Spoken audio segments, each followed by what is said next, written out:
So the last of our 3 heart types, now we'll have the type 4 panel. And so this is the heart type. So if sadness or grief is the core emotion of the heart types, and in each triad, there's one type that overdoes the core emotion, one type that underdoes it, and one type that's kind of in conflict with it. Like last time we saw the body-based types, and 8s kind of can overdo anger, 9s underdo anger. They go kind of unconscious to their anger, and 1s are sort of in conflict with it. They experience it more as a tamped down version of anger, as resentment or annoyance or self-righteousness.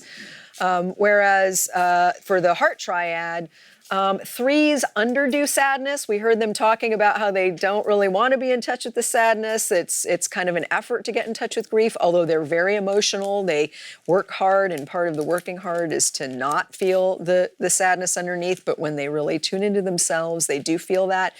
2s are a bit at odds with it. 2s can be very emotional, very in touch with sadness or grief, but tend to feel like they don't want to express it because it's embarrassing or it gets in the way of relationship. Type 4s tend to overdo or live more from a sense of sadness or melancholy to some degree. What? Love it. Yes. Already we're hearing the story. And it's as if they almost living in their emotions is part of the defensive strategy of the personality. And they can over-identify with their emotions. To some degree, type 4s are the most in touch with their emotions of any type on the Enneagram. And so they can identify with certain emotions and get too attached to them. We heard one of the 3s talk about how it's an effort to feel the feeling, but the thought that, if you feel it and learn from it and let it go, it actually passes through you quite quickly was kind of a relief to her. It's important to know that for 4s, part of their issue comes from not letting it go. So feeling it, being in it, but not always letting it move on, getting more wrapped up in it as opposed to just feeling it, processing it, and letting it pass. So 4s over-identify with some emotions almost as a way to defend against other emotions. So there can be a certain comfort or familiarity in sadness or melancholy that actually is kind of comfortable. And so there can, when I was in therapy, and I'm a 2, there was a long period of time where I think I spent a lot of time in a 4 space. And I remember my therapist reflecting to me that he thought I was using depression as a defense. And I think depression or sadness can operate as a defense. In other words, I'm going to stay in these feelings because I don't want to move out of them where I might risk feeling another feeling that might be more threatening or more uncomfortable. So that's one thing about 4s. 4s tend to be focused more on the inside than the outside. We heard with both 2s and 3s, they're outer referencing. They're checking the outside world to know how to be because they want to shift their presentation to connect with you or to impress you or to create relationship or rapport with you. 4s tend to focus more internally. They're self-referencing. So they live more in their internal world of feelings and the inner territory. And sometimes it can be hard for them to come out of themselves and experience what's really happening. And so they can really live their life from their inner sense of how things are, or their fantasy or idealization of what's going on in the inside. And they also tend to be more in touch with their needs, more in touch with what's happening in the inside, their emotional life, than, say, specifically 2s or 3s. 4s value a lot being authentic. And if you're in a feeling, you shouldn't apologize for it. If it's authentic and real, it's okay. And so in some ways, I think 4s have something to teach all of us about the value of emotions and the value of being emotionally intelligent. 4s, often their attention goes to what's missing in a given situation. And so they can see sort of what's not really working very well, or what's missing and needs to be attended to. They also have a really good emotional intuition for what's going on at an emotional level beneath the surface level of interactions. So in families, for instance, they often sense what's the shadow of the family and sometimes speak to it, because fours are truth tellers and they're also nonconformists. They kind of want to speak the truth and bring out the truth as a way of helping people often. Like, look, this is what you need to look at. This is what you're leaving out that you are going to suffer from if you don't pay attention to it. And so there can be a way of wanting to surface the darker feelings or the shadow. And then, of course, because people, the rest of us types don't necessarily want to experience difficult feelings or see the shadow, they can then make the four bad for doing this, which is one reason why fours often feel like they don't fit into families or like they have gotten unfairly scapegoated or blamed for the fact that they're just trying to name what's true in their view. And so oftentimes fours can suffer from a feeling of deficiency, like inadequacy, like there's something wrong with me. In early life, this stems from an experience in early life where often fours describe an experience of a lost paradise, like they were connected at one point, and it can be often to a caretaker. They experienced a positive connection, but then at a certain moment they lost that connection, and there can be an over-focus on that loss and also a blaming themselves for it. Because as children, when we experience something painful, we often blame ourselves as opposed to blaming something on the outside, simply because we can sort of control it more if we blame ourselves, if we make ourselves bad. So fours, an example of this might be even something as simple as being the firstborn and having a good connection with the mother, but then another child comes along right after, and then that child gets the attention. And the attention is some way taken away from you. Sometimes it can be a real loss, like a loss of a parent early on, or a loss of a significant figure in one's life. But oftentimes this early sense of loss leaves them with a feeling that they've lost something essential that they can't get back. Fours' habit of mind is to have a comparing mind. So they automatically compare themselves to others and can either come up on the bottom of that comparison and experience them as themselves as inferior or not as good as, or superior and a little bit better than, or more special or more unique. This varies by subtype, which one it's likely to be, whether they compare themselves and find themselves lacking or better than the other. And this sense of envy, which is the passion of the type, grows out of this comparing mind. And it's as if they compare themselves to others, and sometimes there's a perception of someone else has something good that I'm lacking. And so there's a sense of inadequacy that I have because I don't have that thing that's seen as good in that other person that I don't have. And there can be a dwelling on that, a kind of dwelling on this sense of not having enough or not having what you need or something good that somebody else has.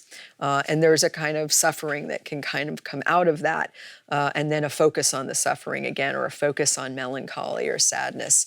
But again, a lot depends on subtype with fours, because like sixes, fours are some of the most distinct among the subtypes. So the 3 fours are the most different from themselves, from each other, of any of the types, except for probably sixes. So self-preservation 4 is a type that internalizes suffering. That kind of takes it in, doesn't talk about it as much, gets kind of stoic and strong, makes a virtue of enduring, puts on a happy face. They're often happy and light. They can look like 2s or 3s, and holds the darker feelings inside. Usually they got a message that it wasn't okay to share their darker feelings, that people only around them only wanted to see happy feelings. So they actually have the difficulty sharing their feelings or talking about them with others. Social 4s suffer more. They sort of more focus on suffering. They tend to be very sensitive. And they'll tell you about their suffering, as opposed to the self-preservation 4 that doesn't as much. They have a lot of words for feeling less than and can feel more inferior. The sexual 4 externalizes suffering. So it might make other people suffer in the sense that they can sometimes get angry more, they can complain more, because when they feel a sense of hurt or deficiency inside, instead of feeling that, because that can be a bad, threatening feeling, it's like, okay, I'm feeling bad because something on the outside world isn't seeing seeing me or isn't understanding me or isn't giving me what I need. And I have a sexual 4 friend who says that she used to need to go to therapy to talk about what she was angry about for 45 minutes so she could get in touch with her hurt and pain for the last 5 minutes. Because there's the topmost response is anger. And so sometimes that's called the angry 4. But there's also something very energetic about the sexual 4, because it's almost like they're not afraid of some of the things that some of the rest of us are afraid of in relationship. Like they're not as afraid of conflict and anger. They kind of say like, what's wrong with that? There's nothing wrong with it.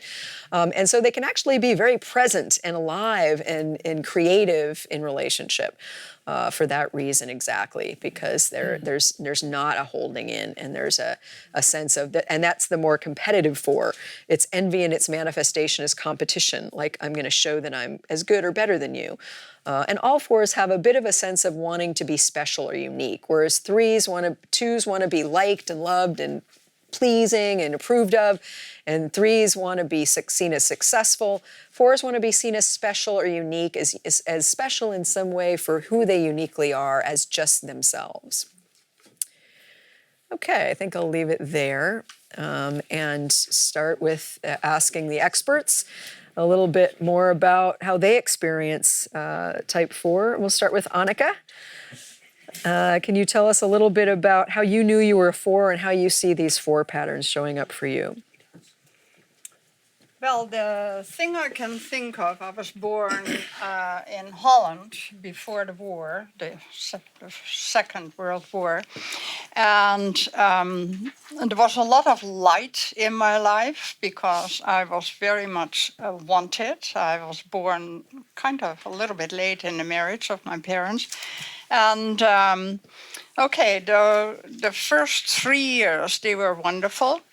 And then the war came, and we experienced a lot of things connected with the war, uncertainty, threats, and whatever.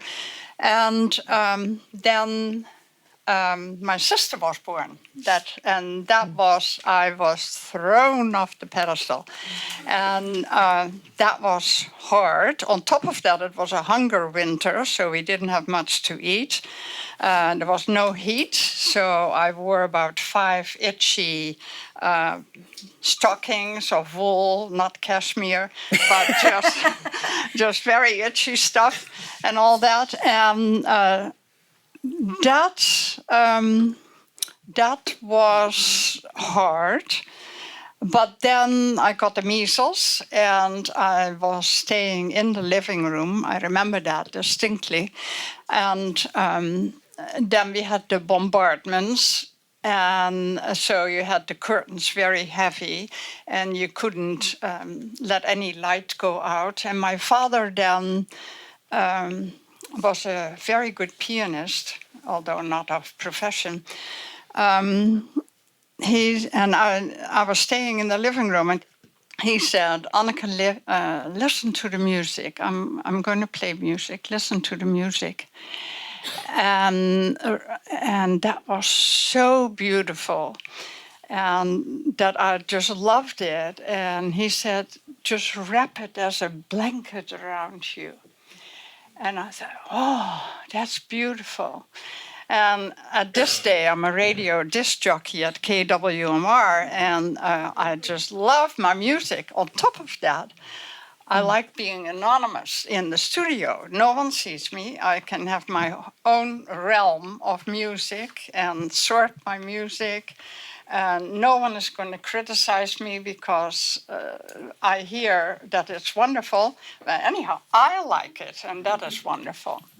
So that was something very special and sustained me. And so that was actually the beginning of just feeling wonderful. And I always have felt loved. You know, even to this day, I feel very loved by my friends and my family, or the other way around first. And yeah, that's not a problem. So we're not hearing too many darker emotions from you, and you are a self-preservation 4, right? Yeah, I'm a self-preservation 4. And it sounds like you went through a lot in your Yeah. early life, Yeah. a lot of difficult circumstances. Yeah. But what self-preservation 4s are good at are sort of not necessarily, like sort of weathering being strong in the face of difficulty. Well, that taught me when I immigrated with the father of my children. And because immigration was horrendous. I landed in a country so crude, so hard, no civilized things in New York, in country New York, that I thought, this is survival. I need to survive. And I can't whine about it because I'm here with my family. And I need to be very, very strong. And so by the time that passed, when we were in New York, we ended up in California. That was wonderful because the sun was always shining, no matter how tired I was. Mm. And we immediately, actually on arrival, separated. And then I thought, I need to learn all the techniques of surviving strong and this. And so then the growth spurt started of therapy, groups interested, psychodrama, this and that. And it was wonderful. So You love exploring the inner territory. yeah, yes? and it was so entertaining. It was so wonderful. All that psychodrama, yeah, that's great. Wonderful. So again, I mean, in the self-preservation 4, you see an interesting mix of needing to be strong, which we hear in your story, but also kind of looking on the bright side a little bit too, like I being seem light. to. Yeah, Yeah, I seem to. Sometimes you seem to have that part of the coping strategy is like seeing what's good, what's like listening to the music or. Yeah, and I have so much to be grateful for. I have a wonderful husband, I have great kids, and wonderful friends. And I discovered here in California nature. And nature was so nourishing. I have a rowboat. I row a lot on Tamales Bay, and I swim. And nature gives me more nourishment than I can tell you. And being alone, and so nourishing. I cannot tell you. Another thing I hear, and just the way you're describing your whole experience, is the passion of the 4. There's almost an emotion in the way you describe things. It's like there's a passion that comes through just in describing your experience. Yeah, and so the radio is great, but more the music is great. Whenever I'm driving, I listen to music all the time. And outside, on the bay, you hear the music of the birds. You have no idea how many songs the birds are singing early. It's around 6:30 in the morning. So sometimes people say if you're 4, you can't be happy. So I think that you are giving lie to that the experience. Opposite. Exactly, right. And I think that's a big myth about 4s. And so I'm glad we're exploding it right from the beginning. And I'm not competitive either. I have no desire to be competitive, because then you lose on the experience, what you're having. Yeah. Well, thank you. So Patrick, tell us a little bit about how you found yourself as a 4 and how you see the 4 patterns. The journey of when I was introduced to Enneagram? Sure, yeah, that's a good place to start. Okay. I was 18 and naively went to train for the Catholic priesthood. And that's 36 years ago. I'll be 55 this year. So the spiritual directors had this new tool, which was just coming out of Loyola, and all the spiritual directors were going there, and they came back with these, in the old days, I don't know, Australia, we called it Ronioed sheets. The sheets that were just... Ditto, They had that really strong smell, and, So that was my introduction to the Enneagram, on these sheets that we all used, and for the first, I don't know, probably 4 months, I thought I was a 2. That's what I identified, that helping, and then just couldn't quite get it. And then that whole thing about being different, not being enough, not being understood. I went, oh my God, I thought I'm normal. And that was the thing. I always thought I was odd until I discovered this system. And it kind of opened me up as a young man. And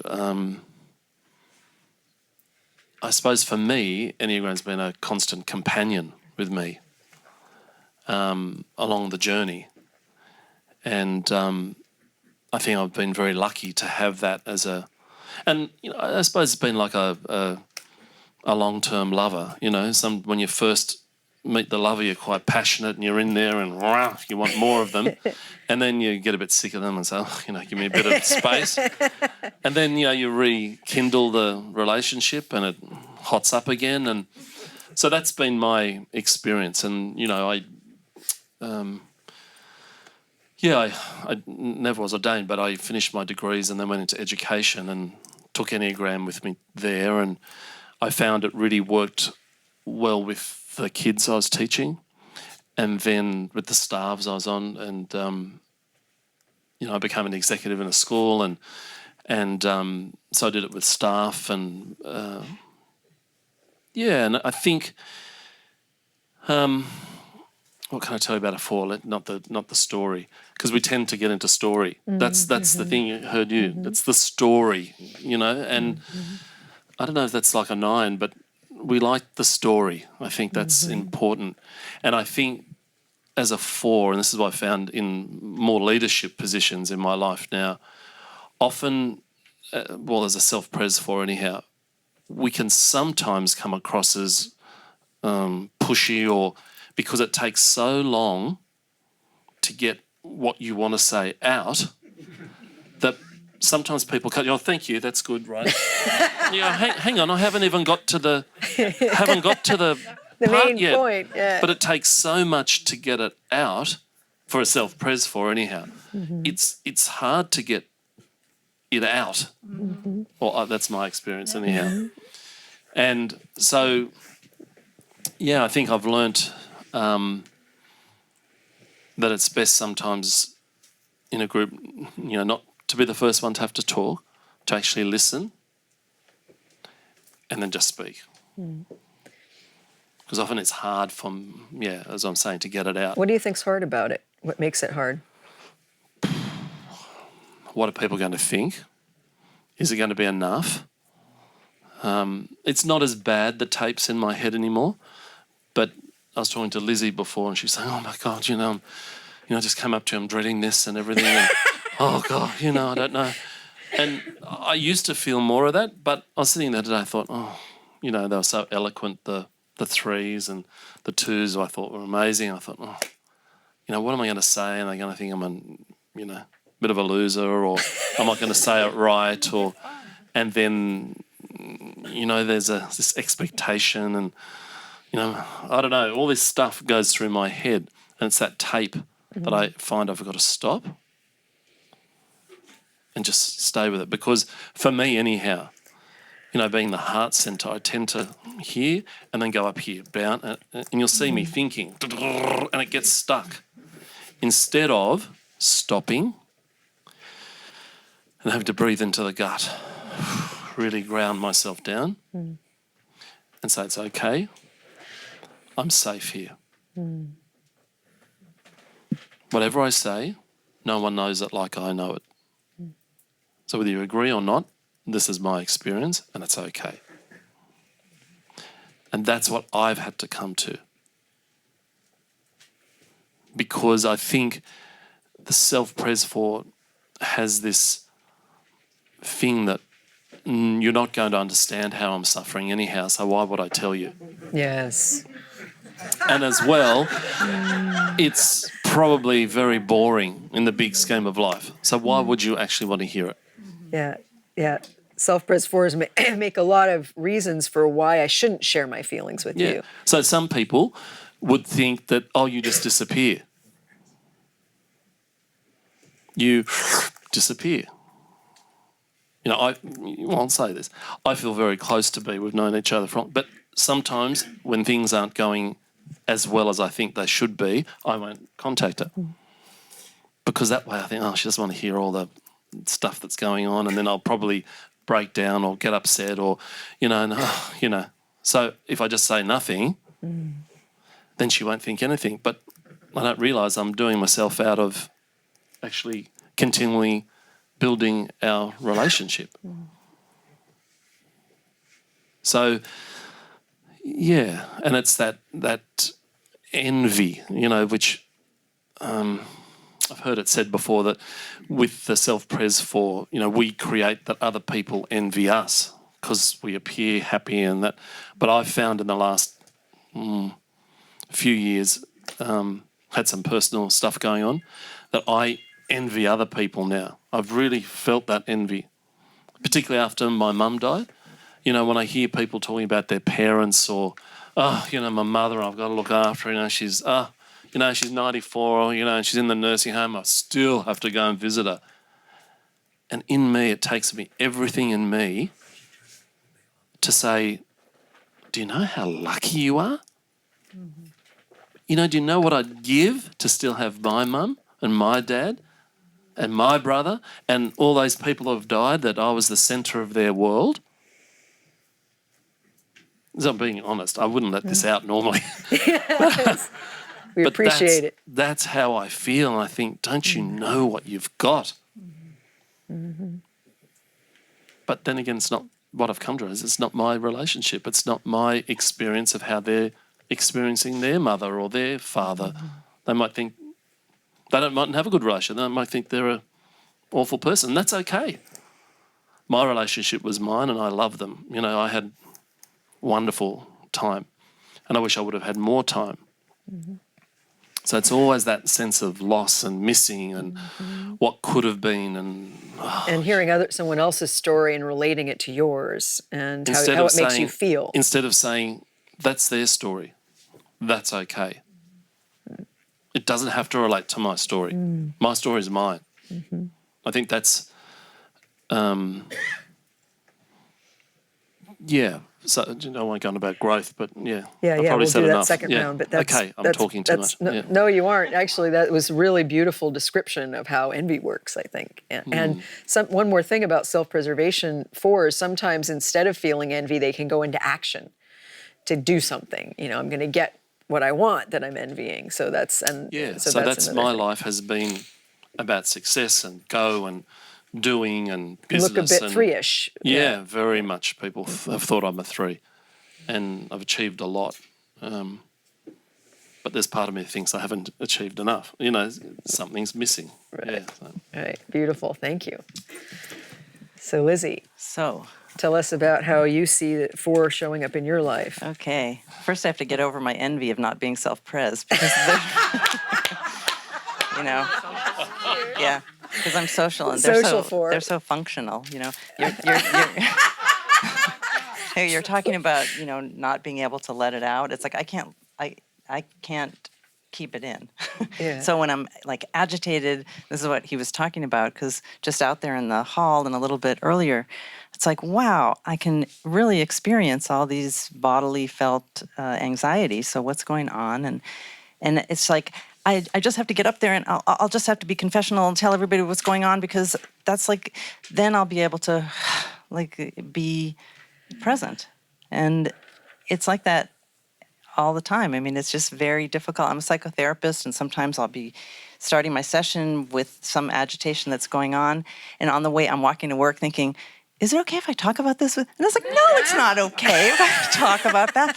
And then, as soon as I start the session, then I'm, completely out of my own experience and into theirs, which is a huge relief in general.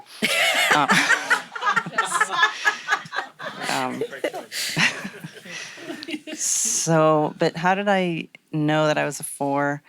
I was in couples therapy, and my therapist suggested that my partner and I look into the Enneagram because I was just, really a pain in the ass. Like, I would never feel like there was enough given to me, enough attention on me, and enough intimacy, and was just always, since very early, huge fantasy life about partnership and marriage, and when I was going to be fully met and find the best person and person of my dreams. And that makes it hard for an actual real life partner, can I just say? So it was pretty easy to figure out that I was a 4, and everything just fit. I grew up feeling awfully misunderstood, and nobody got me, and nobody was nice to me, and in my family, that's all. Everywhere else in the world, I was good to go.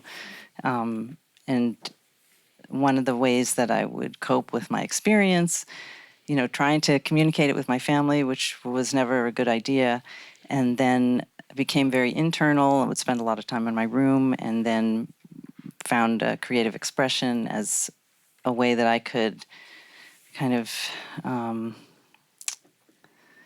stay in touch with what was true for me and be able to express it without having to take the risk of expressing it to somebody who wouldn't receive it. And then there's like this thrill and joy and excitement and enthusiasm I have about creating, and there's many things that I do in my life that are creative, and I get excited and I want to show it, but then I'm like, oh, I don't know if it's good enough, I don't know, I should have used this, this like always coming in like with the what? Doubt. Yeah, with doubt, and with feeling like, well, I'll undercut myself so that when you criticize me, it won't be as bad, And what else? So can you say anything about how you experience your emotions, or how you might over-identify with them, or how you live in them, or what that's like? Yes. It's only been recent, like in the last few years, that I've even understood that I had a choice to not go there, That's important. Yeah, it's been a lifesaver, really. And so super emotional, feeling everything and feeling it strong. And then that becomes kind of the map and who you are and how I orient. And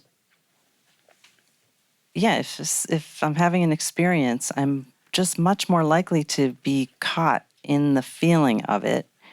And then it's hard for me to mobilize and do something about it. And very much, like you were saying, using depression as a defense. Yes, because then it confirms that I'm kind of, deficient, and I can't get it together, and I don't have enough, and the world is against me, and it confirms certain erroneous beliefs that are in there somewhere. And what does that do for you? Because it sounds like there's a function to that, the focusing on how you're not, living up to expectations, or how you don't feel good. Well, it gives me permission to not do the things that I want to do. And also, I can become indulgent and self-medicate because this just sucks and who cares, and I just want to feel better. And so there's a way that it enables me to be kind of indulgent and selfish, and because it's all about me. I mean, really, especially at that point. Yeah. And the way Naranjo puts it that I like about a social 4 is there's like a focus on an intensification of suffering, almost as if it's like calling forth appreciation from people, like see how deeply I'm feeling things, or see how much I suffer. Right. There's that element. And then what I was also tuning into earlier, because the internal experience is like a huge loudspeaker, actually, and then it's like, wait, no, I have to be, conscious of what's going on around me.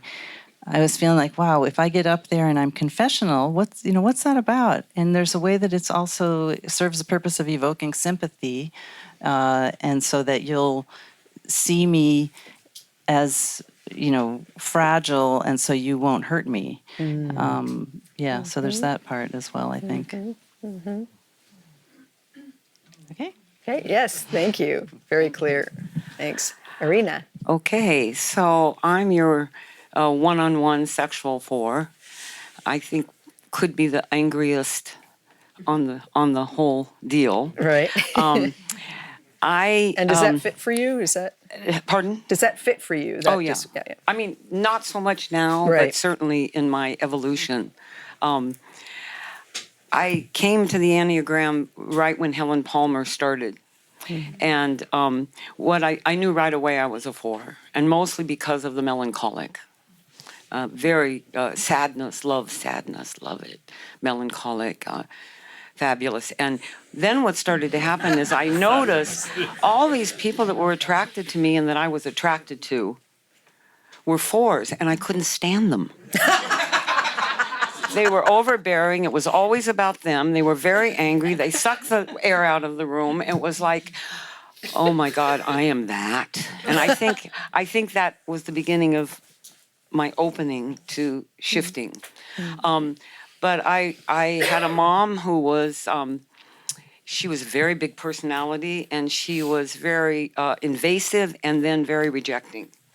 So in the same person, I would experience the connection and then it was gone. I was definitely her shadow. She was a 7, and my anger and all my feelings were just too much for her. Too much. And so I became bad. I became the identified patient in the family. I thought for a long time I was damaged goods. I was never enough. I was very lucky, I want to say, about the 4s, and why I was attracted to the 4s is because of creativity. Many of my creative partners, artistic partners, have been 4s. And I think the thing I love about the 4 is the imagination. I have an incredible imagination, and I'm very artistic. Not autistic, artistic. Although sometimes. And what happened for me, the turning point for me really in my exploration of the anger, I was very young. I was involved in the suffragette movement in the late 60s in New York, so I got to be really angry, and that was a really justified way to be angry. And then what happened was very young into my 30s, my whole family died. I had to have a hysterectomy, and I survived a very brutal rape by a stranger breaking into my home. And, at that moment, it was either, I'm either going to die or I'm going to use the adversity to grow from. And I was very lucky because at the time I was a theatrical clown and a master puppeteer for 20 years. So I created a set of, a way to externalize my idiosyncrasies through the characters of my different clowns. And to come to terms with a lot of the abuse that I had felt in my family. So my first character's name was Bulu, Bulu the clown, and she traveled with 5 white baby dolls with red noses, all named Baby Kaka. And all of the vignettes that I did was playing out the love-hate relationship between my mother and myself. So I'd be in a room and all these sounds would go off, and I'd open the suitcase and I'd throw the babies in the suitcase, and then I'd shut the suitcase and I'd see there was one little arm sticking out of the suitcase. So I'd open the suitcase, pick up the baby, and so it was this way that I found a way to love myself, but I had to go through really externalizing all of it. And I think in the 20 years that I did this work, I developed 6 different characters based on idiosyncrasies and wounding and things from the Enneagram that I began to learn as I studied the Enneagram. So my imagination was my saving grace and also my doom, because story is such a big thing. It's kind of interesting. I turned it into a profession, having a 3-wing, and became a story coach. But I could take anything that I was feeling, and I could exacerbate it through my imagination and make it worse, and it would go on and on and on until I woke up to starting to notice the stories, and then I could shift the stories. But so the creativity and my love of beauty are the great parts of being a one-on-one four, and they've also provided me with a way to work through my wounding as a four. Yes, and I think you point to a lot of important things. One is that fours do have this aesthetic sensibility. They're very tuned into what something looks like, and so there is this natural inclination to create art, and which I think is in some ways just exactly like you're saying, a way to self-express the emotions inside and turn them into something beautiful. So I think that's it's important not to stereotype. Like certainly any type on the Enneagram can be an artist, and it's not like all fours are artists. But I think it is something quite unique and interesting about fours, partly I think because there is this deep connection to emotion, that it's often part of the healing of like turning that into art. I think part of the reason the clown work was so incredible for me was that I had two emotions when I started. I had anger and I had sadness. And I didn't understand any of the shades of gray. And so in some way I was attracted to this clown work because I got to make, in clown, you make the expression physically so big. And I think I had to make everything so big so that I could get the kinesthetic feeling of what it really was. Right. So it really taught me where the emotion happened in the body and how it got expressed. I was able to do through that and puppetry and other externalization of all kinds of characters. Right. And it's interesting that externalization is something that sexual fours do, and then here you are using it in a positive way. But it also there's also a way that that fours are good at sort of dramatizing certain emotions, sometimes for defensive purposes, like I'm going to amp up the drama as a way of sort of like distracting from what's really going on at a deeper level. I think that the anger certainly shielded the hurt, and the hurt for me was about shame, deep-seated shame. So it was easier for me to feel the anger, and then I didn't have to feel the other feelings. But it was a tricky thing because of the relationship with my mom. I think when I felt anger for many, many years, I was a headbanger because I wanted to externalize the hurt that I felt so much. I wanted to physically feel it. And once I stopped doing that behavior, then I had to feel the shame. And I really had to feel the range of the painfulness of feeling that kind of shame. When not acting it out physically, then you felt it emotionally. Wow, that's really clear. Thank you so much. So maybe starting with Annika again, let's talk a little bit about the path to growth. Like what kinds of things have you observed in yourself, become aware of, or done to grow it as a four?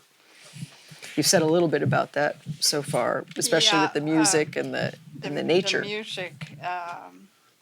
I think the best thing for me is to stay in Make sure you hold it close enough. Yeah, like that. Yeah? Yeah. The best thing is to stay in the body.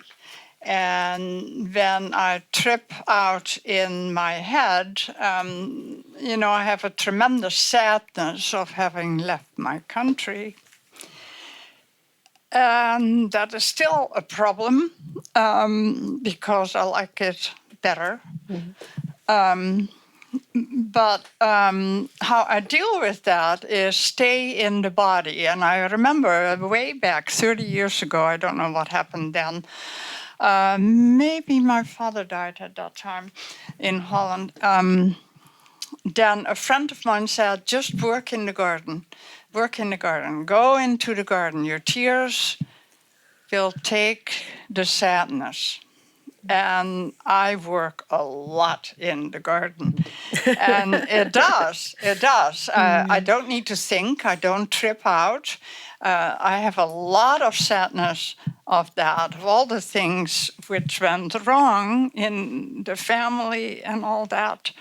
But This is hard.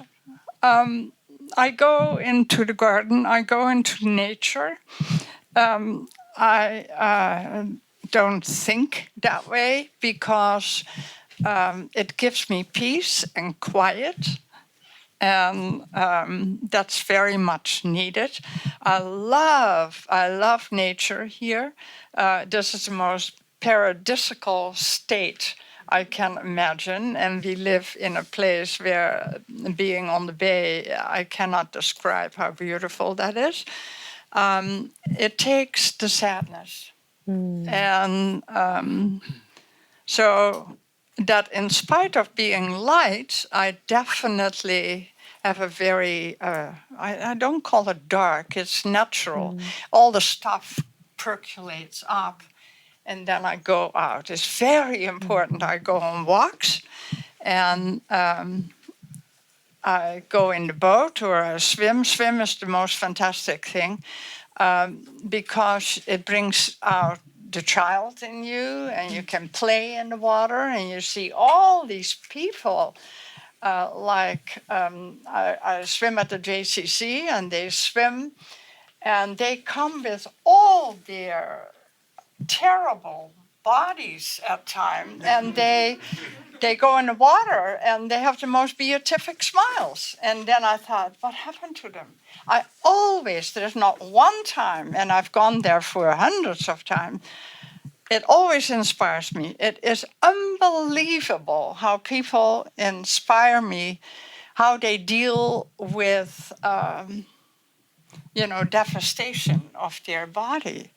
And I had an illness in the last part of the year, and I thought definitely I was on the way of, maybe dying of it.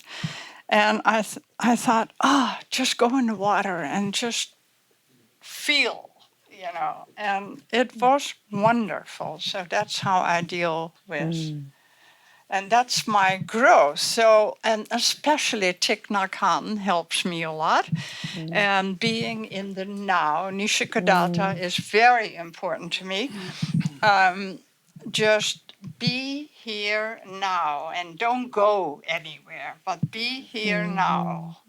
And as my husband has a sign in the barn, nothing is external. I've been thinking about that a lot, and it's true, it all is inside. It's not out there, it's in here. And so going down, just being. If you're sad, be sad, it's fine. If something happens what I don't like to see happen, then let it be. So it's very important. So that's my growth. So I think. Yeah, you've said a few different things that I think are really important. One is you're still very much in touch with that sadness that can bubble up, it seems like, at times. But it sounds like one thing that you do is kind of go into action, garden, go on into nature, to exercise, that there's a way that you move your body as a way of allowing that. Another piece I want to highlight is the being here now. I think a lot of times fours can focus on the past or focus on losses or focus on, like it might be easy to get carried away at times with thinking about Holland or how painful it is to not be where, in your country. And yet being in the moment and seeing what's good in the here and now is incredibly great practices for fours. Because it takes the focus away from what's missing, or the past is seen as maybe either idealized, or if something could have happened, it would be better. And it puts you right into being with what is, exactly like you just said, be here now, notice what's positive in what's happening in the moment, inside of you in the moment. So that's a survival skill. Right. Really. Well, it also sounds like a healthy way of being, given some of these experiences. Right. Yeah, and I also think it's interesting too that sometimes self-pres fours in particular will do something by themselves. Yeah. I do a lot by myself. Right. That there's something comforting in that, and being even more able to feel free, having your feelings when you're by yourself. Yeah. Thank Thank you. Path of growth. I think when I was young, I remember having a review done on me, and they described me as an angry young man. And I think part of that was because of the belief that I thought that people didn't understand me. And I think that's been a growth edge for me, that people probably do understand me if I only give them the opportunity. Okay. It's really important. Yeah. And the whole concept around ordinary. Say more about that, please.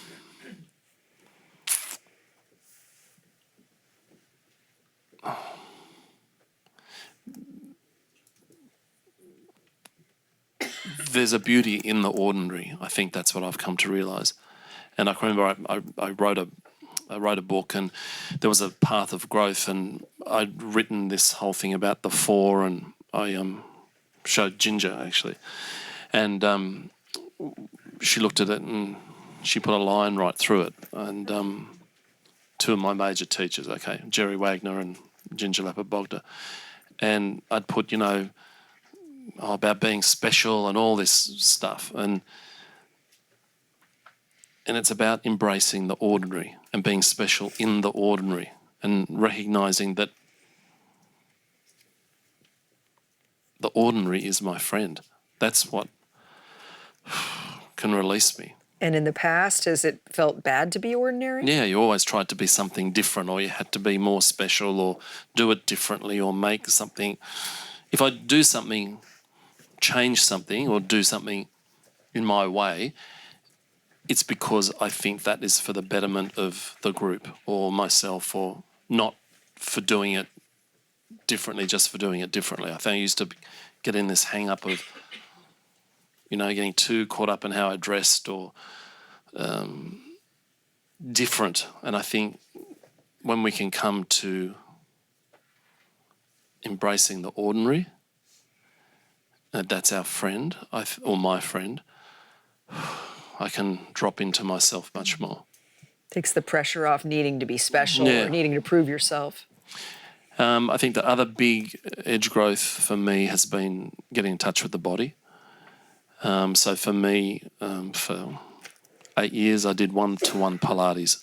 I just did that over and over twice a week, just because if I did it in a group, I could con myself and, kind of pretend I wasn't doing, said I was doing the exercise, but I really wasn't, because, I really don't need to do it. But when it was just me and the instructor, I have to get into my body. You have to do the breathing. I've taken up another thing at the moment, involves boxing, and I'm not I'm not into violence, but it's getting the anger out. Mm-hmm. And sometimes I really, I do it at 6 a.m. in the morning, and I hate it to think I've got to get up and do it. But I know it's good for me to get in touch with that body, feel it, feel the effort of doing what I'm doing. Breathing. It's very, very important for me. I think I relate very much to you about nature. The garden is, I think, a metaphor for my life. And,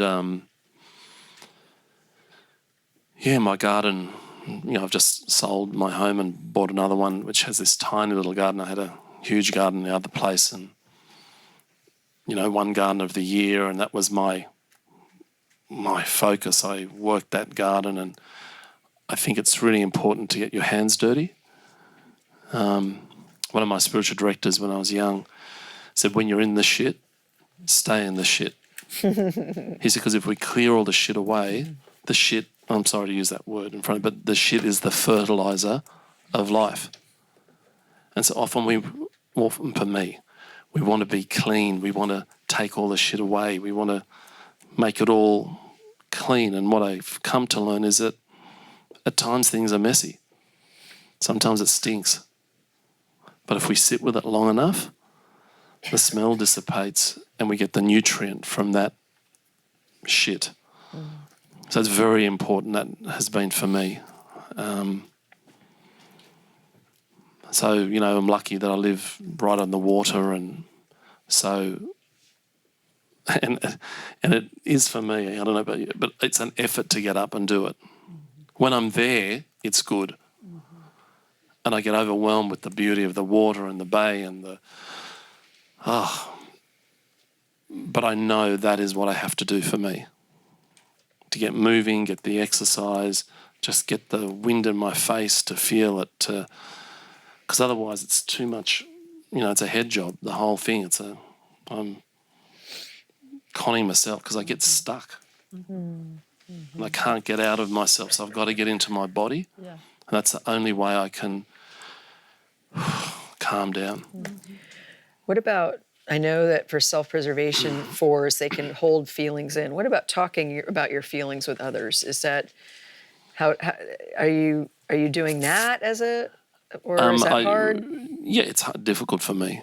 I think, I know for two there's a big pride, but I think for me personally, I don't know how it links when you go back up to the two, but have a great pride of what people think, of what I thought I'd achieved, and then perhaps I'm not where I was now. There's a whole backstory to this, but I'm trying really consciously to be honest with those who I know love me about what the current situation is, and just say this is how it is. And it's amazing when you do that, the people still love you as much, if not more. Yes. So that's, you know, this has been a tumultuous past 4 years, and just being honest and just trying to, you know, like I was saying to you, like the self-pres for, I think, disappears. Just disappears. And so I've been saying to friends and who are close to me, if you think I've disappeared, can you ring?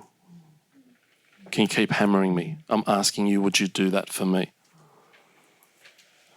So that you're in my face and I've got to talk it out. Please, can you do that? So that's proved very, very beneficial for me, of being more present, of just saying this is what it is, of admitting what's going on. Thank you. Thanks. So I think the biggest growth path or the growth edge is understanding that I have a choice to stay with the feelings or not. And in my family, no one ever taught me I could be strong in the face of adversity. It was like completely fine to just collapse or else have an attitude of like, I don't want to and I shouldn't have to. And which just perpetuates kind of feeling crappy. But I can now, I mean, and it takes work to make the conscious choice to activate and also to get in my body. And there's a way where I would just, the old way is to feel bad and continue to feel bad and then, you know, have a drink or complain or whatever. And the new way is like, hey, wait, what if I could actually like get out of the house and go for a walk? And like my compatriots here, once I'm in nature and connecting with beauty, it's completely transformative. And then I'm back in operating from my deeper nature, truer self, and just popped out of the habits and personality patterns. And from there, the whole world opens up, and I feel like I can really, truly be of service. And that's through definitely studying the Enneagram and therapy, and I'm in a Sangha, Buddhist spiritual group. And you were talking about the ordinary piece, and I know for me, well, I remember it was years ago, and your book had just come out, and I was reading about it, and I was reading about the whole special thing of the four, and I'm like, the whole time before that, I've been like, I don't really relate to that.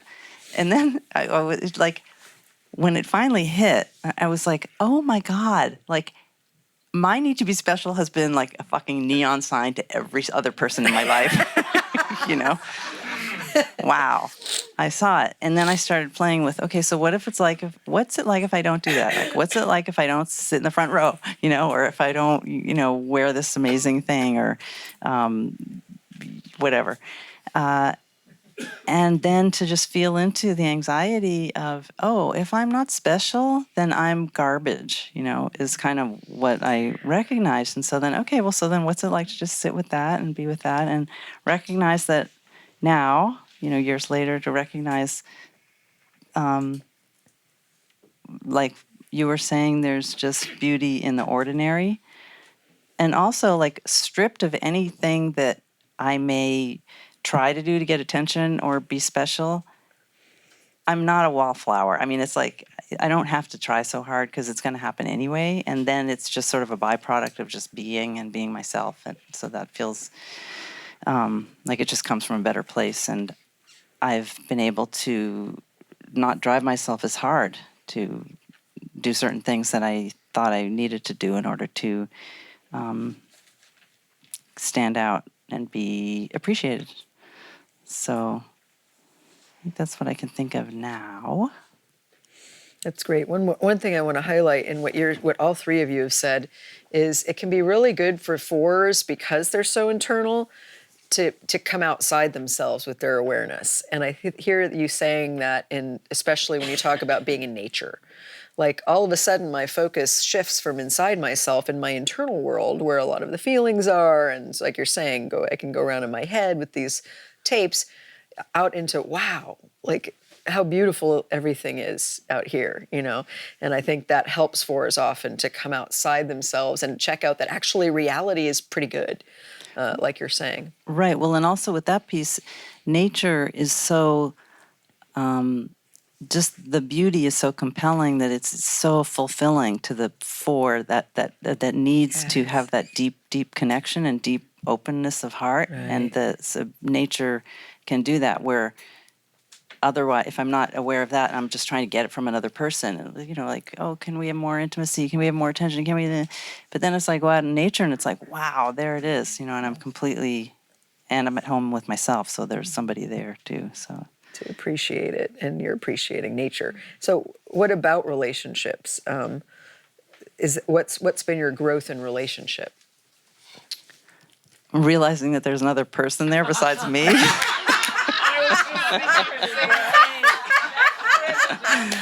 Yeah, realizing that other person is not an annex of me. Say that again, I'm sorry. Realizing that other person is not an annex of me.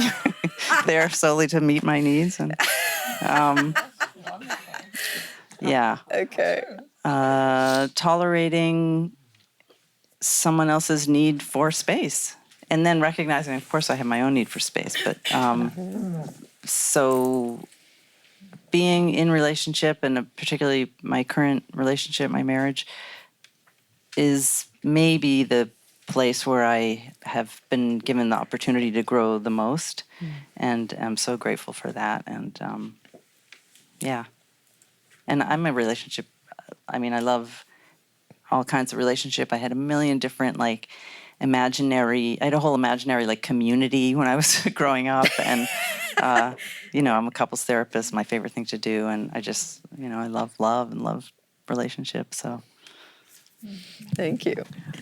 I absolutely agree with you, noticing that there's somebody else there in relationship. And it actually has been one of my greatest teachers because I'm with a 9, and my wife is a 9, and she doesn't think she really has an identity.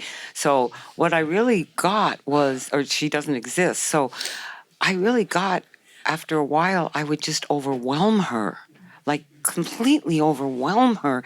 And I would finally look at her, and I would see that she already felt like she didn't exist. And then I just made her feel worse about that, like she didn't exist. And because I I love her and I wanted her to be happy, it made a huge change for me. I thought, okay, I better back off. I better give this person space so that she can flourish and she can become a whole person. And it really shifted so much for me. And it wasn't just in that, and so in that relationship, that was key. Also, just in general, I would used to get really angry at service people. I mean, again, the one-on-one four is angry at everybody. Anyway, so I was at the bank one day. I waited in line. I waited in line. I waited in line, and was getting really angry. And I got to the counter, and I gave it to this man. I mean, I just took my stamps and I left and I got in my car and I drove up the hill towards my house and I got it. And I pulled over and I went, Irina, you cannot do that to people anymore. And I turned my car around. I went all the way back to the post office. I stood in the line again and I got up to that guy and I said, I am so sorry. And he was like, and then every time I went to that post office, he just was my best friend. But I just finally got that my behavior had an impact on other people. So that was a big wake-up call for me. I think certainly I've been on a spiritual path and done a lot of workshops and trainings and meditation. And I think the big thing for me has been the physical body. Yoga, it took me, I've been doing it for many, many years and I need it. And the breathing, I need it. And my garden, I need it. And getting my hands in the dirt, I need it. And nature is so exquisitely beautiful that it just quiets me down. The other big thing that I think really helped me in terms of the four stuff of not being enough, always finding what's missing, not being good enough, was I kept a gratitude journal for a year. And every day I wrote 5 things that I was grateful for. And one of the things had to be what I was grateful for about myself. Wow, that's great. That's a And good one. so that started really to build my, I think, seeing the cup half full rather than half empty. And I am happy to say at the age I am now, I am actually happy. And my anger comes up. It's good, but I'm aware enough to know that I don't want to hurt other people with it, which has also been a wake-up call for me. I've alienated a lot of friends over the years because of my anger and lost friendships.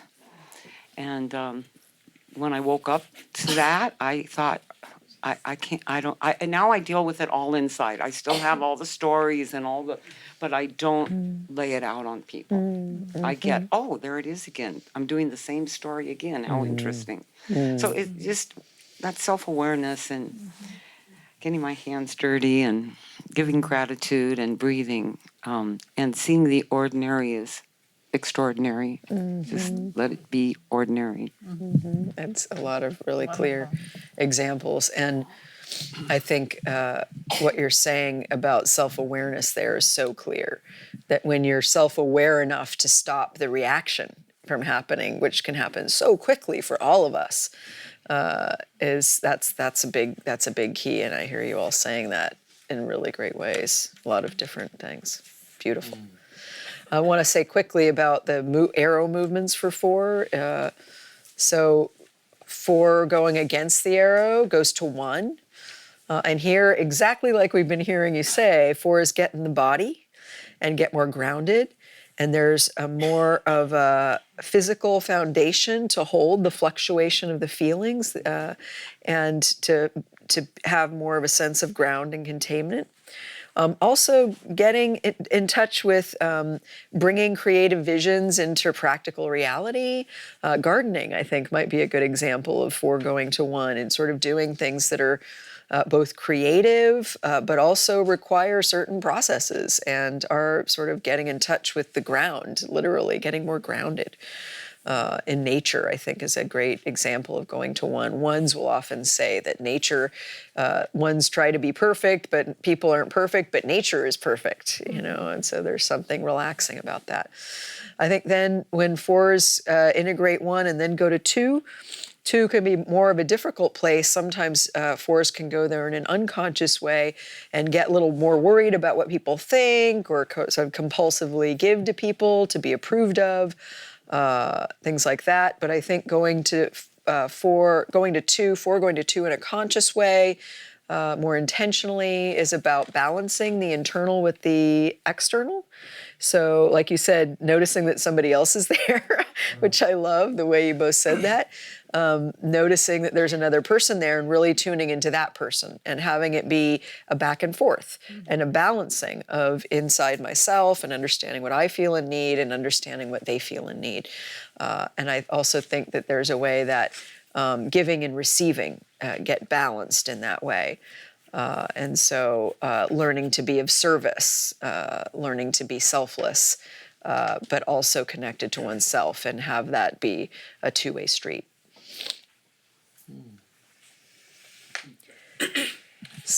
Anything you want to say about that? Yeah. I think gratitude is a very big Yes, gratitude piece. is huge. I think that's one of the main redemptive forces for me, really, if I think about it. Second thing is putting myself out into the world. I think that's a big thing, whether it's with artwork, whether it's whatever you create, or leadership position, whatever, just putting yourself out there. And I think, too, for the self-pres for opening yourself up out there, it can be amazing. Yeah. Taking and I think that risk. The other thing, I was just thinking about it. A lot of people, I think, don't, it's not for every four, but I think a majority of fours were actually very practical, actually quite hands-on. Yeah. And I think a lot of people don't realise that we're actually very practical in what we can do. I think often we think of the four as this special thing, and they're portrayed as this artistic thing, and I get a bit irritated about it actually when I see some of the pictures of, they're in this little outfit and they're an artist there, but I think, And I think especially the self-pres four is very practical. Yeah. So I think, I find. Yeah. Being practical. yeah, I'm very practical, and I think that's, I think people get amazed at that when they get to know you, that you actually get your hands dirty, you know how to paint, you can, paint a house, or you can, Yes. All right. So, Michael, anything you want to add, or any comment or question? Well, several things. First of all, wonderful panel. Thanks to each of you.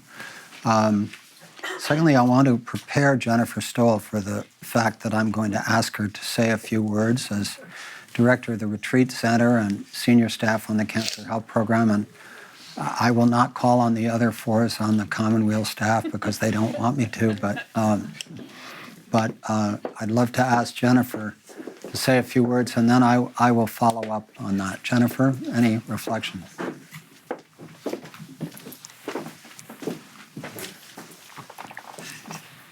For a four and being special, being put on the spot, it's quite a thing to do.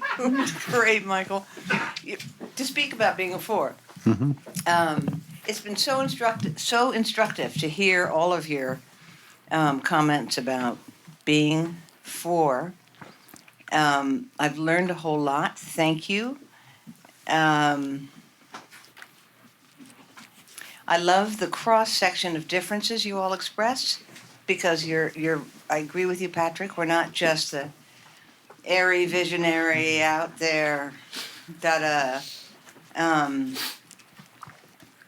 and I go to people like Bob Dylan and Prince and some of these creative artists that had their feet on the ground and really sang from their hearts and really changed culture. So I just want to, add to the mix and say I'm one of those extremely lucky fours who is also happy. In fact, I would say deeper than happy, incredible joy. It wasn't always that way in my younger days, where a lot of the same struggles I felt that you all expressed. My sense is, if I can just riff, Beatrice, on some of what you said about some of the in-between places, I was very touched about the gap between the 4 and the 5. that place of darkness, Persephone territory, going dark. Every one of you have been there. I certainly have. And if one can get through that to then get to what's deeper than the darkness and higher, is that incredible joy.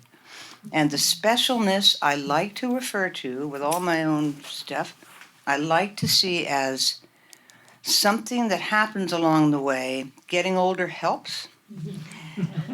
It does, really. Sooner or later, you start to get it. But this thing about specialness, if somehow that can lodge really in your heart, it cross-translates to the recognition that if you can begin to see that in yourself, you see it in everybody. And even as I say this, I get goosebumps. It's so powerful. So these labels that we apply to each other and try to use to understand numbers, deeper than the number and the label is this other that may be a way of seeing in the world that's just transformative without even trying. Ordinary divinity. Well, yeah, that's lovely. Ordinary divinity was just contributed. The numinous and the ordinary, all of that. So sort of an as above, so below. So I'm grateful for this continuing understanding of all the nuances of these dimensions that have been helped by understanding the Enneagram. Lots of ground to still be on, but it's really been a beautiful afternoon, beautiful day. Thank you. Thank you, And Jennifer. everybody participating. Let me just say a few more words before we open it up. I think I am married to a 4. Now, when I say I think I'm married to a 4, my beloved wife, Cheryl Patton, who is not here, has not evinced a lot of interest in Enneagram to this point. And so she hears me say that I think she's a 4, but I don't have her firsthand experience of that. That said, I think that the evidence is there that she's a 4. And so a 5 and a 4 in a marriage is really interesting because along with 2s, 4s need and want love and connection, whereas 5s are the most detached point on the whole Enneagram, right? And so we've been married for about 35 years, and we actually love each other and get along. But it's been, I think all marriages, all long-term marriages are a very special form of yoga. They're a very special, quote, spiritual discipline, whatever you want to call it. You certainly learn a lot from them. And one of the things so when Jennifer mentioned Bob Dylan, Bob Dylan, Leonard Cohen, I imagine, this capacity which 4s have to move between light and dark in an instant. And if you really study Leonard Cohen's music or Bob Dylan's music, they flip in a single verse between light and dark all the time. So, the language of, I don't think I've heard the language that's often used for 4s of individualist and tragic romantic. And in your book, of course, B, you talk about this is the Jungian shadow. And so one of the things about 4s that strikes me is that they may live in darkness a lot, but they see the light within the darkness. Mm-hmm. And it seems to me that it is that genius, literally, that because if you live in shadow, if you live in close proximity to suffering, what does Carl Jung say about suffering? That only through suffering does consciousness evolve. And so it seems to me that within the suffering of the tragic romantic, the individualist, there is this individualization of higher consciousness, which comes precisely because of the constant presence of suffering. So it actually led me to ask you a question, B, which is, because some points on the Enneagram are outer-oriented and others are inner-oriented. You talked about how 3s can read a room but not read themselves, for example. Is there a relationship, 4 strikes me as a particular point of it, between inner focus and intuitive or even psychic capacity? are there certain points on the Enneagram that are more open to intuitive or even psychic capacity precisely because they have this deep sensitivity and awareness to inner experience? I think so. I think, of course, all types can be intuitive in small and large ways. I think sixes sometimes have a special ability that might be called psychic. Helen Palmer was a psychic, of like deciding what's going to happen next and getting so good at that coping strategy that you kind of feel, you intuit what's happening next. I think sixes have that in a mental way. I think nines have that in a physical way. You often find nines being channels. There's a certain openness. When Uranio and I do our Way of the Symbol workshop and we're working on a mat, nines feel the energy of the field more easily. And I would say fours have a special kind of emotional intuition. I see. Of sort of sensing what's going on at an emotional level that's not being talked about. So I think there's the different types have different kinds of special sort of extrasensory experience. And in Almas's work, isn't for holy origin? Yes. And that strikes me too, because my wife has an extraordinarily strong interest in early hominids and primatology. And so there's this way in which, for me, she picks up the holy origin piece in a very concrete way by her interest in the origins of being human. So for me, and I have many friends whose immense creativity comes out of the suffering of being fours. So I have a special place in my heart for the beauty that comes out of the ability to walk in darkness. And the strength. Yeah. Inner strength. So let's open it up for, yeah. Sure. Thank you so much, Michael, for that. It was mentioned here by whom about we think that what we want, all of us, is to be loved. Yes. That maybe what we really want is to love. Yeah. And there's a place there that's very meaningful for me as a four. And that to love, to be able to know you can love, that is almost the same thing as being loved. Right. Probably it is. But somehow it's important to me. Yeah. Yeah, Yep. I'll add one more thing to what Jennifer said, because Jennifer and I have been on the staff of the Cancer Help Program for about 35 years, and we've done 33 years. We've done 206 week-long retreats. We start our next one on Sunday. And Jennifer has this beautiful line that she says, because many of the staff members have been together for over 20 years. And Jennifer said about the Cancer Help Program staff that we see each other into being, which I find a very beautiful line, that a group of people is like a chamber music quartet that's played forever, but nonetheless keeps rediscovering new things in the music.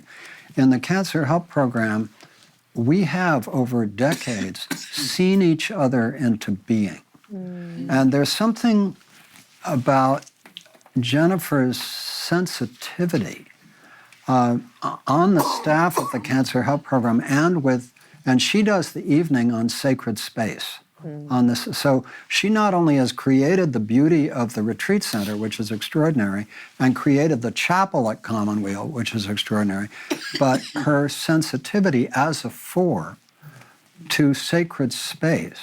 I'm just giving these as examples of how this actually plays out in the Commonweal community in the 1-4 who would be willing to be called on here.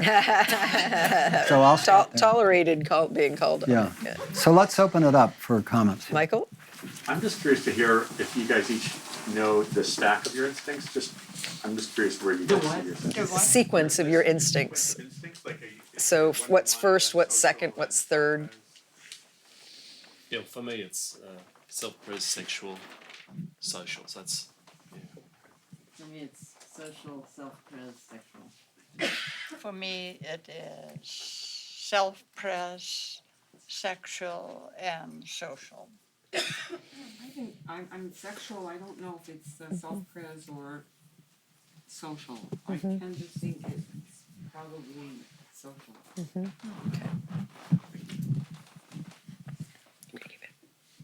Yep. I think I'm a 4, and it was very moving to witness all of you and to hear what your comments as well, Michael. I'm curious about longing and how longing has impacted your experience as 4s. And I was just thinking as you were talking, Jennifer, how for me, longing, it's like this longing for God, really. It's also longing for beauty, and it keeps me painting. I just keep trying, even though I keep failing, but I just keep trying to find that perfect line or perfect beauty, or I'm just wondering if that resonates with any of you. Well, the longing is intense, and it's as beautiful as nature. And it also, for me, at this time of my life, is important to let it be. So I don't need to reach a goal of the longing, like I would love to live in Holland. But I made a conscious decision last September that I have to let Holland go. And so that it is important to concentrate on the present. And that was difficult, and it was right. And no, so the longing has decreased for that. I still have the feeling how wonderful it would be, but the longing has a limit. And so that is very important now to realize it's not a negative, it's an acceptance and gratitude for being here right now. So that's what it is for me. Anyone else want to say anything about longing? Well, I can say in my younger years, in terms of relationships, it was crazy making the longing, because I would be with one person longing for the other person, and then I'd get with the other person and I'd be longing for the other person. And so the more distance, I mean, I had great international relationships. It was better if people were like in another continent. Much, much better. Then I could really love them. Yeah. Any other questions? Yeah. Hi, so I'm a 4 married to a 9, which I think is a popular thing to do. I don't know why. But just this whole, I guess I think we, as 4s, there's this longing for like emotional, like intense emotional connection with a partner. And if your partner is a more withdrawing type, or it could be a 9 or another person, a person who doesn't necessarily share that desire. You know, and I heard a couple comments about like backing off, giving space, but then there must be this struggle between, you know, you back off completely, and then what do? You internalize, you know, you don't meet your needs. And I was wondering if any of you have any comments about Sort of the need for intensity. Engage a partner who might not share that same kind of Might not meet you value, in that same way. Yeah. Yeah. Anyone have a comment about that? Intensity, that to a certain extent, sorry. To a certain extent, then I need to be by myself. So then you get, I heard ages ago when I was on another panel in Palo Alto, then they said, oh, you have the push and pull thing. No, that's not it. But then it becomes so much, the intensity, that it's not practical, you know, to live a life. Because I was a single mother at that time, and you need to be practical when you are single. And I thought, okay. So then you take a halt, and then, you know, there's another time again. So definitely not all the time. No, you would just, I would. So anyone else have issues having a lot of intensity and having a partner who's not really, doesn't have that high level of need for intensity? If you just press it. There we go. Yeah. Say something. I'm working that in my head. Thinking it. So it takes a while to get it out. Yeah. So I feel like in my own path of maturity, I've had less of a need for the intensity. And my first husband was a 5, and there was more of a gap there, although we had a great mental thing going.